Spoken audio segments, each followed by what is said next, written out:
Hey there, guys, and welcome back to the Z-Man Show. Apologies big time for getting this out almost 3 days late. Things have been so super busy trying to do some other movie reviews and some other things. But here we are with our podcast recap, so here we go. We're talking Fear the Walking Dead Season 4, Episode 7, The Wrong Side of Where You Are Now. So we're going to get straight into it. We're going to talk the firefight, straight out of the gates. We have Alicia, Strand, and Luciana on the warpath in an all-out gun battle with Mel and his vultures. We see John is shot, as we saw from the previous episode, and he's hurting bad. And Naomi tries to actually get medical supplies as Mel jumps into his camper trying to get away, telling everybody it's time to retreat. But while driving away, Mel's vehicle gets blown sky high from Alicia's grenade launcher that she just shoots on over and just blows the hell out of the vehicle. So, what appears to be Mel as well. So, after some convincing while off to the side from Morgan, Althea pulls up with her vehicle with her big guns and points them towards Alicia and the others, basically saying, "Stop now, or she's going to take you out." And then, because Alicia was trying to kill Naomi, again, of course. So Morgan gets Naomi, John, and the little girl Charlie into the SWAT truck as they drive off to the Diamond Stadium, leaving Alicia, Strand, and Luciana behind, and the rest of the dead vultures, pretty much. On the way there, Charlie does allude to Althea and the others that what happened at the Diamond Stadium was her fault. So that's kind of intriguing, kind of curious how this is all working out. Alicia and her crew do find a vehicle back as the others are driving off.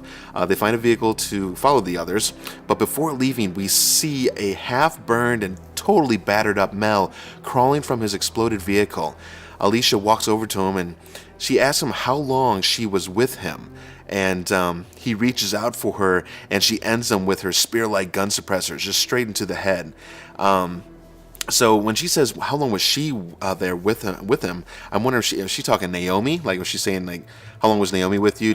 Before she betrayed us? Which I'm not fully sure. Or is she actually talking about her mom, Madison, and maybe how long she was maybe with them if they captured her or so forth? So still a little confused on what that fully means. But from there, it seems Strand seems to know where Althea and the others are probably going back to the stadium, because that's the only place where there's supplies left.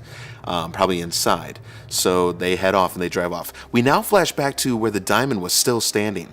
Charlie shows up to the front gates of the Diamond with a very injured Mel at the time. He has some kind of broken ribs or something of the sorts. And Madison decides to take him in against all others, telling him this is not a good idea. Mel tells him that the Diamond is in trouble and that his brother Enos wants to take it by force now, since basically they didn't give it up and now that they have more supplies. So Madison and the others have a bunch of vulture flags with some high number values written all over them. 157 here, 427 there. I mean, just all these high numbers. So I'm probably guessing this is all the zombies they've been collecting in their vehicles and their little gated stuff. Naomi tries to convince Madison that they need to run before it's too late, but Madison won't budge. Madison sends an injured Mel on his way in a vehicle and decides to keep Charlie at the Diamond, so that doesn't make Mel too happy whatsoever. Somehow Charlie convinces Nick and Alicia to go out and find Mel to save him, even because they know he's injured and he needs help. I think Alicia left a walkie-talkie in there for him, so just to kind of see if he was still okay. So, meanwhile, we see Enos and his convoy of a large set of catering trucks and large vehicles, all full of zombies moving what we believe, I guess, towards the Diamond. The trucks arrive and they unleash a massive horde of zombies onto the Diamond colony. And Enos also managed to use his truck to lay down some kind of layer of fuel or gas or something, which was parallel lined with the Diamond entrance. And they do catch it on fire. So hundreds of zombies start to swarm Alicia and Nick's SUV with Mel inside. So Alicia and Nick did get to Mel. They found him. They got him back in. And they managed to get back to the Diamond right as Enos and all the others are starting to attack with all their hellish zombies. Now, why the hell they were just hanging out there in the middle of the parking lot is beyond me. I mean, this is stupid times 100 here. Madison still orders her people to open the gates. So, I mean, this is just awful. I mean, obviously they were trying to get everything in frame and, trying to see everything going down. But why didn't Alicia and Nick just drive off, and hopefully they could catch up, with the others later. Or maybe try to find some kind of back entrance or anything except staying in the middle where all these, 1,000 zombies are about to swarm your car. Anyways, Not so smart, but here we go.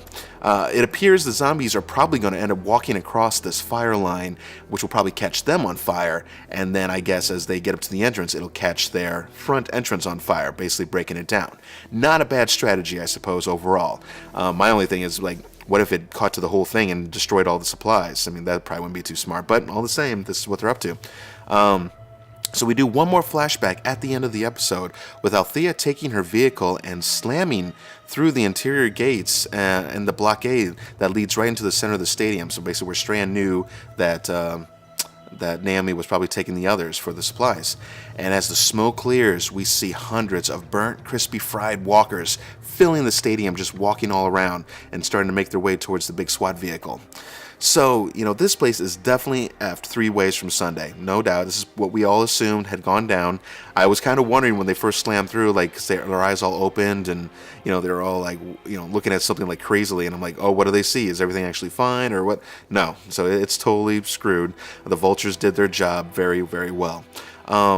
We still need to know, though, what happened to Madison. And so we have the last episode coming up this week, this Sunday, so that's awfully exciting. We need understanding to why Naomi was with Mel and his people at the beginning of the episode. Because she did have a little bit of time with Mel when he was in the infirmary inside the diamond. She was kind of taking care of his broken ribs. But clearly it showed that Naomi didn't know anything about him at that point in time. So where did they have enough time to actually start to get to know each other? And was she planning on backstabbing the others, or was she just picked up later on? Very confusing, but again, it's something we want to know. So we'll have one more episode this Sunday. I'll make sure to get it out on time. I'm sure there's going to be some really cool things going on. But until then, I want to thank you all for tuning in.